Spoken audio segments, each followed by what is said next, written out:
In a crowded committee room at the Capitol, lawmakers considering a very high-profile bill. When predators prey on our children, the impact is devastating.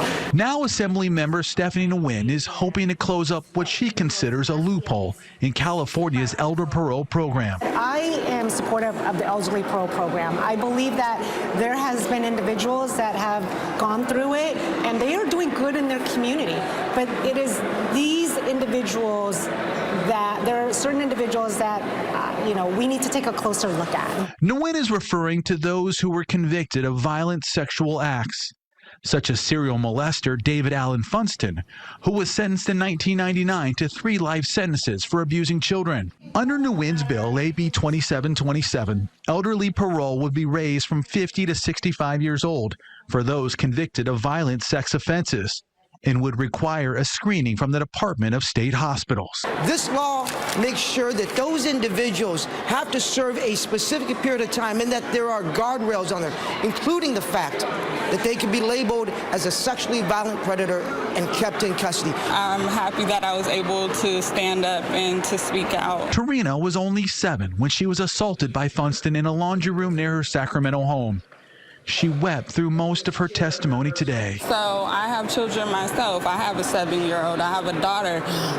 So that's very alarming, more so for them and not me, but for other children out there that, these type of men prey upon. I heard the Assembly members say that we need to put guardrails in place, and with all due respect, the guardrails already exist.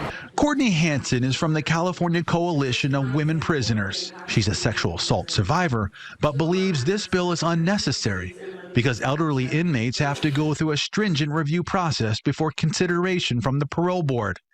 She also says keeping inmates in prison into their 60s will cost the state hundreds of thousands of dollars. We can't change laws based on 1 or 2 sensationalized cases. It's not fiscally responsible, especially for the state of California's current budgetary situation. AB 2727 was passed out of public safety, a big step for Nguyen. To hear the votes come across, the ayes come across and say that bill is out, I think it really, it's something for us to celebrate. This bill is Stephanie Nguyen's second attempt to raise the elder parole age. The first bill did not make it to the governor's desk, but she's confident that this one will.